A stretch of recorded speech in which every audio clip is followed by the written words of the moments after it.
ఏమనలేదు. ఇక్కడ పని చేసిన జీతాలు పెంచకున్నా మేమేమనలేదు. Double bedroom ఇవ్వకున్నా మేమేమనలేదు. నువ్వు చీరలు ఇవ్వకున్నా ఏమనలేదు. ఆడోళ్ళకి 2500 అన్నాడు, అవి లేకున్నా ఏమనలేదు. మాకు కొద్ది గుడిసెలు ఉన్నాయి. ఆ గుడిసెలలో మేము పోవాలా, మేము చావాలన్నా, మేము బతకాలన్నా, మేమేం చేయాలి ఇప్పుడు చెప్పు. అది ఉన్నదే ఒక ఆధారం మాకు. మేము కష్టం చేసి బతకటోళ్ళం. మేము చస్తా నీకేమొస్తుంది, మాకు న్యాయం చేయాలి నువ్వు. మేము ఎట్లా బతకాలి? నిన్నటి నుంచి పోలేదు, బుగ్గి లేదు, చస్తాను మేము. అసలు మేమేం చేయాలి చెప్పు. మీకు నేను న్యాయమేనా, మీకు ధర్మమేనా? నాకు జ్వరం వచ్చింది, నాకు పానం బాగలేదు, నాకు చేసేటోళ్ళు లేరు. మేము బతకాలా చావాలా చెప్పు. మేము ఎట్లా బతకాలి? మా ఉన్నాయి కొద్దిగా ఏదో అగ్గొస్తానే ఆశ మట్టి బతికాం. ఎక్కువ కొనాలంటే డబ్బు లేదు, కష్టం లేదు, చేసిన కడ జీతం లేదు. కొద్ది జీతాలనే అల్లల్లో మిగిలించుకుంటా పిల్లలు మేము బతుకుంటా ఏదో కొనుక్కొని ఉన్నాము. అగ్గు వస్తుందంటే ఆశపడి అప్పులు చేసి ఎత్తుకొట్టుకున్నాము. మరి ఇప్పుడు లేదని ఇప్పుడు వస్తా ఎట్లా? మేమేం చేయాలి? మా డబుల్ బెడ్రూమ్ ఇచ్చినవా? చేసిన కాడ జీతం పెంచినవా? మాకు 2500 ఇచ్చినవా? నాకు చీరలు ఇచ్చినవా? ఏమైనా ఊళ్ళ మీద పరిగినా ఊళ్ళ మీద పెరిగినావు. ఫ్రీ బస్సులు పెట్టి ఎందుకు వనికి ఇచ్చిండు? ఓడి పెట్టమన్నాడు ఫ్రీ బస్సులు. మేము ఎప్పుడు పోతామా? మేము కష్టం చేసి బతకటోళ్ళము. ఫ్రీ బస్సు మేము తిరుగుతామా? ఇంట్లో ఖాళీగా ఉండలే తిరుగుతారు, మేము తిరుగుతామా? మాకేం పని? కష్టం చేసి బతకటోళ్ళం మేము. మాకు ఫ్రీ బస్సు ఓడి పెట్టమని నిన్ను అందరినీ కూడా ముందుకు తీసుకొస్తున్న కోటీశ్వర్లు చేసే పరిస్థితిలో ఉన్నాము. ఏది మాకు గ్యాస్ అన్నాడు, 500 గ్యాస్ అన్నాడు, 900 తీసుకుంటాడు, 1000 రూపాయలు తీసుకుంటాడు. మాకు అలా కట్టగా అట్లే బ్యాంకులో బండే పడతా గ్యాస్ పైసలు 1000 రూపాయలు ఇస్తాను మేము. 500 గ్యాస్ అన్నావు, 2500 అన్నావు, చీరలు అన్నావు, రేఖలు అన్నావు. వెయ్యి మాకు ఎవరికి ఇక్కడ హైదరాబాద్ లో రాలేవు లేవు. నువ్వు ఎక్కువ కూడా మేము ఏమనలే. 2 సంవత్సరాలు 3 సంవత్సరాలు నువ్వు వచ్చి మాకు ఇచ్చినావా చీరే? కేసీఆర్ ఉన్నప్పుడు సంవత్సరానికి జీతాలు పెంచిండు, చీరలు ఇచ్చిండు. ఆ ముక్కుపోయిన బియ్యం దొడ్డు బియ్యం అయినా తిని నిమ్మలంగా ఉన్నా. నువ్వు సన్న బియ్యం చేసుకో మాకే సుఖం. నాకు ఓడి ఇవ్వనాడు. నీ చీరలు వద్దు, నీ రేఖలు వద్దు, మాకు ఉన్న ఇల్లు ఉంటే చాలు మాకు. నువ్వేం న్యాయం చేశారు? నాకు చీరలు ఎందుకు? 50 రూపాయలు చీరలు కడతావు. మేము విడిచేసుకొని తిరిగినా చెప్పినావా నీకు? లేకపోయినప్పుడు చీర ఎందుకు? మేము మనసులో మా పానాలే పోతాయి, నీకు ఆ పానాలే పోతాయి. చేసిన కడ కష్టం చేయదు సరిగా. నేను ఇవ్వన్నావా? 2500 నిన్ను అడిగినామా? మళ్ళీ కరెంట్ బిల్లు పీరు అన్నాడు, అది బిల్లు వస్తుంది. మళ్ళా 1 నెల 2 నెలలు పీరు వచ్చింది, మళ్ళీ ఎప్పలేక బిల్లు వస్తుంది. మా ఇల్లు మాకు కావాలి, మా ఇల్లు మాకు కావాలి. నేను కట్టేమని లేదు, నువ్వు కట్టించింది కాదు, నువ్వు పైసలు పంపలేదు. మేము కష్టం చేసాం, మేము కొనుక్కున్నాం. మాకు వాళ్ళు కూల కొట్టా కానీ మేము గుడిసెల్లో పడి ఉంటాం. ఇంటిగా రోడ్డు మీద గుడిసెల కంటే కొంటాం మేము.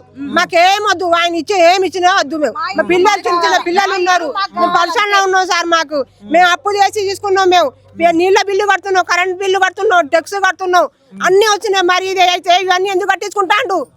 ఇవన్నీ ఎందుకు కట్టించుకుంటాండు? ఇది కూల కొట్టిండు, మరి ఎందుకు కట్టించిండు? ఇవన్నీ చెప్పాలి కదా. కబ్జా ఎందుకు?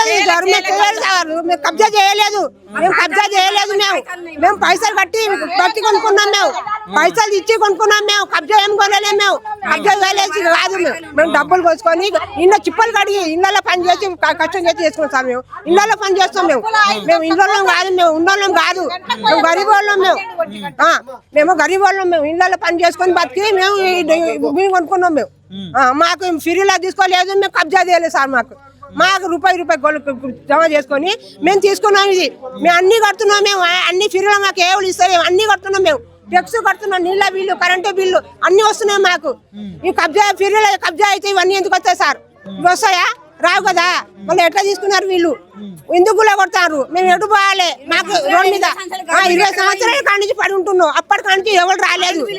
ఇప్పుడే వచ్చిండు. కేసీఆర్ ఉన్నంత సేపు మాకు ఏది రాలే. కేసీఆర్ పోయిండు, మాకు అన్ని పరిశ్రమలు ఉన్నాయి. మా రోడ్డు మీద వేస్తున్నాడు. ఈసారి ఎక్కిండు, మాకు పరిశ్రమలో ఉన్నారు. కేసీఆర్ వచ్చినప్పుడు దానికి మాకేం లేదు. మేము మంచిగా బతికినాం. మేము మాకు 10-20 ఇచ్చిండు. నీళ్లు పడ్డప్పుడు 10,000 ఇచ్చిండు. ఈయన అని కాదు, ఆయన వచ్చిన కాంటే మా బతుకులు రోడ్ల మీద పడుతున్నాయి. రోడ్ల మీద వేస్తున్నారు, మాకు నీళ్ళ మీద వేస్తున్నాడు. 20 సంవత్సరాల కానీ ఉంటున్నాం సార్. మాకు ఇంటికి నల్ల వేపించిండు, రూపాయి కలకి ఇచ్చిండు. నల్ల బిల్లు కరెంట్ బిల్లు బంద్ అన్నారు, కరెంట్ బిల్లు వస్తూనే ఉంది. మళ్ళా నల్ల బిల్లు అన్నారు, నల్ల బిల్లు ఒకటి మాపైంది. కేసీఆర్ అన్నప్పుడే మాపైంది, కరెంట్ బిల్లు మాపన్నాడు. మళ్ళీ బిల్లు వస్తూనే ఉంది, కడతానే ఉన్నావు. మళ్ళా ఇన్నేళ్ళ ఖర్చు ఎక్కడ పోయింది? గవర్నమెంట్ 20 సంవత్సరాలకి ఎక్కడ పోయి ఇయ్యాలి వచ్చిందా? మా పిల్లలు మేము అసలు ఆడుకుంటే బతికినాం. ఇప్పుడు ఇప్పుడు బొమ్మంటే ఎక్కడ పోవాలి, మాకు ఎక్కడ ఆధారం లేదు. ఇది చేసుకొని బతుకులేమున్నాం మేము. నేను ఏమైనా ఇవ్వన్నావా, డబుల్ బెడ్రూమ్ ఇవ్వంటివా, చీరలు ఇవ్వంటివా, రేఖలు ఇవ్వంటివా, మా సెకండ్ మేము బతుకుతున్నాం. జీతాలు కూడా పెంచుతలేవు, పోయిన కాడ పని పెంచుతలేవు. మేమేం చేయాలి ఇప్పుడు? వచ్చి కూల కొడితే మేము ఎక్కడ పోవాలి? మేము చత్తా మంచి కూడా. ఈయన గెలిచేటప్పుడు ఏమన్నా అంటే మనిషికి 4,000 రూపాయలు ఇస్తానన్నాడు పింఛన్లు. బస్సుకు ఫ్రీగా ఆటోలకు పెట్టిండు. మాకు ఇళ్ళ దాగలు ఇస్తానన్నాడు. మాకు ఇప్పుడు ఇబ్బంది పెడతాడు. ఆ చీరలు ఇచ్చి ఈ మోటార్లకు ఛార్జీలు పెట్టి ఇవన్నీ పెట్టి మాకు ఈ దాగలు గుంజుకుంటాడు. ఇది పద్ధతేనా? అట్లుండదా? మరి ప్రజాపాలన ఇందిరమ్మ రాజ్యం అంటుండ్రు ముఖ్యమంత్రి. అప్పుడు ఇందిరమ్మ కూడా ఇచ్చింది. ఇందిరమ్మ పథకంలో కూడా ఆ ఇండ్లు వచ్చినాయి. అప్పుడు కట్టుకున్నారు, చేసిర్రు, అప్పుడు నడిచింది. అప్పుడు మనం చూడలేదులే, మనం కొట్టలేదు, మనం చూడలేదు, కానీ అది చేసిర్రు. కానీ ఇప్పుడు ఇక్కడ ఇచ్చే సిచ్యువేషన్ అంటే ఇప్పుడు ఏం ఇన్ఫర్మేషన్ లేకుండా ఏం లేకుండా అసలు కూలగొట్టడం ఎట్లా కూలగొడతారు వీళ్ళు. అట్లీస్ట్ మాకు ఇంత చిన్న ఇన్ఫర్మేషన్ కూడా ఇవ్వలేదు. వస్తున్నామని ఇట్లా ఇది చేస్తున్నామని ఏదైనా ఒకటి ఉంటుంది కదా. ఇప్పుడు రూపాయి కూడబెట్టి అందరు చేసుకున్నారు. ఇక్కడ జాబ్స్కి వెళ్ళే వాళ్ళు ఉన్నారు ఉండి ఇప్పుడు వెళ్ళిపోవాలంటే సడన్గా ఎక్కడికి వెళ్తారు అందరూ? మాకేది లేదు, మాకు ఉన్న ఇది మొత్తం మేము ఇది చేసుకొని బతుకుతుంటే ఇప్పుడు వీళ్ళు వచ్చి మాకు ఆర్డర్స్ ఉన్నాయి, మాకు అన్నీ ఉన్నాయి అనుకుంటా కూల్ చేస్తే పబ్లిక్ అంతా ఇక్కడికి వెళ్ళిపోతుంది. సుమారు 130 ఫ్యామిలీస్ ఉన్నాయి ఇక్కడ అందరూ.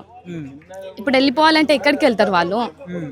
ఇది ఇక్కడ నుంచి వదిలి వెళ్ళిపోవాలంటే ఇప్పుడు ఎవరికి ఏది లేదు, ఏ ప్రాపర్టీ లేదు, ఏది లేదు. ఊరి నుంచి కూడా అమ్మి వాళ్ళు ఇక్కడనే తీసుకున్నారు. వీళ్ళు వచ్చి ఏమో మాకు గవర్నమెంట్ నుంచి ఆర్డర్ వచ్చింది, వచ్చి మేము తీసుకెళ్తాం, మేము కొట్టేస్తాం, మీరు వెళ్ళిపోండి అంటే సామాన్ తీసుకొని అందరు ఎక్కడికి వెళ్ళాలి? గవర్నమెంట్ నుంచి ఎవరు ఇప్పుడు మాట్లాడడానికి అయితే ఎవరు వస్తలేరు. ఓట్లకైతే అందరు వస్తారు, ఓట్ల కోసం ఓట్లాడడానికి అందరు ఉంటారు. ఇప్పుడు మాట్లాడడానికి ఒక్కరు కూడా లేరు ఇక్కడ.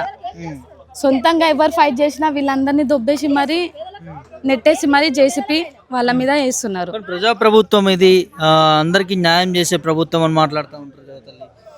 మాట్లాడతారు. ఇప్పుడు ఇక్కడ ఏం లేదు, ఫెసిలిటీస్ ఉన్న వాళ్ళకి ఏం లేదు. ఇప్పుడు ఉన్న వాళ్ళు అయితే అంతే అదే చేసుకొని జాబ్ చేసుకొని కూలీ చేసుకొని చెత్త ఏరుకొని బతికేటోళ్ళు ఉన్నారు ఇక్కడ. ఇప్పుడు వాళ్ళందరికీ ఏ న్యాయం ఉంది? ఉన్నది ఏం ఇంటిమేషన్ మాకు అసలు ఇంత చిన్న మాకు కూడా పేపర్స్ ఉన్నాయి, మా దగ్గర కూడా ఉంది. ట్యాక్స్ కడుతున్నాం, మరి కరెంట్ బిల్, నల్ల బిల్ అన్నీ మేము కూడా కడుతున్నాం. మరి గవర్నమెంట్ ప్రకారం లీగల్గానే ఉంటున్నాం, మరి ఇల్లీగల్ అని వాళ్ళు వచ్చి కూల్చివేస్తే ఏం చెప్పాలి వీళ్ళకి?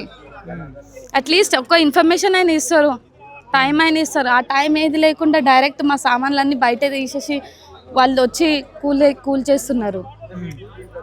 కబ్జాదారులు కాదు, మీరు ఖచ్చితంగా కొనుక్కున్నారు ఇక్కడ అంతేనా? ఖచ్చితంగా ఒక ఆమె దగ్గర క్యాష్ ఇచ్చి మరీ తీసుకొని మరీ కొనుక్కున్న పేపర్స్ కూడా ఉన్నాయి మా దగ్గర. ఆ పేపర్స్ని కూడా వాళ్ళు తీసుకెళ్తే కూడా తీసి పారేస్తున్నారు. లేదు ఇది మా ప్రాపర్టీ, నా దగ్గర ఉంది, నాకు ఆర్డర్ వచ్చిందని వాళ్ళు కూల్ చేస్తున్నారు. ఇప్పుడు 130 మంది కుటుంబాలు మొత్తం కూడా రోడ్డు మీద పడ్డట్టేనా సిస్టర్? అవును. ఇప్పుడు వాళ్ళందరూ ఎవరు ఎక్కడికి వెళ్ళకుండా నిన్న ఇన్ఫర్మేషన్ జరిగిన ప్రకారం అయితే ఇప్పుడు అందరూ ఆ 130 కుటుంబాలు మొత్తం బయటపడినట్టే. ఇప్పుడు రోడ్డు మీద ఉన్నారు అందరూ. ఇది కనిపించట్లేదమ్మా ప్రభుత్వానికి? ఎవరు లేరు ఇక్కడ, అడిగేటోళ్ళే ఎవరు లేరు అసలు. ఓట్లకైతే అందరూ వస్తారు, కానీ ఇప్పుడు ఈ జరిగే ప్రెసెంట్ సిచ్యువేషన్ని ఇది చేయడానికి అసలు ఇక్కడ ఎవ్వరు లేరు. ఉన్న వాళ్ళ ఫ్యామిలీస్ మాత్రమే ఫైట్ చేస్తున్నారు. ఎంతవరకు అవుతుందో అంతవరకు ఫైట్ చేస్తున్నారు వాళ్ళు. అంటే ఒకవైపు ప్రభుత్వం మాత్రం సంబరాలు చేసుకుంటుంది, విజయోత్సవాలు, 2 సంవత్సరాల పాలన పూర్తయిపోయింది, మేము ప్రజలకి బ్రహ్మాండంగా పాలన అందిస్తున్నాము, సంక్షేమ పథకాలు అందిస్తున్నాము, మాది పేదల ప్రభుత్వము, ఇందిరమ్మ రాజ్యం అంటూ మాట్లాడుతూ ఉన్నారు. దీనికి ఏం చెప్తున్నారు? ఇందిరమ్మ రాజ్యం అంటే అందరికీ ఉంది. ఇప్పుడు ఇక్కడ ఉన్న వాళ్ళకి ఏముంది? ఇప్పుడు మరి ఏది గవర్నమెంట్ ఎక్కడుంది? ప్రభుత్వం ఇప్పుడైనా అట్లీస్ట్ రావాలి కదా. వీళ్ళు ఇంతమంది బయట పడుతున్నారు, అసలు దీని గురించి ఏదైనా మాట్లాడాలి కదా వాళ్ళు. గవర్నమెంట్ ఉన్న ప్రజలకి సరే లేడీస్కి ఇంత ఉంది, ఆడోళ్ళకి ఇంత ఇచ్చినాం, అసలు ఇక్కడ ఏ ఆధారం లేకుండా వాళ్ళ కాళ్ళ మీద వాళ్ళు బతికి ఉంటే కూడా వీళ్ళని ఇప్పుడు తీసి బయట గెంటేస్తున్నారు. అందరూ ఉన్న పలంగా వెళ్ళిపోవాలంటే అందరు ఎక్కడికి వెళ్తారు? ఏం చెప్తారు ముఖ్యమంత్రికి రేవంత్ రెడ్డి?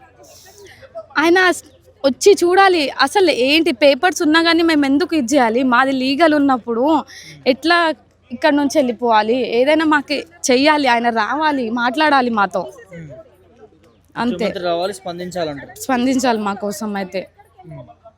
Thank you.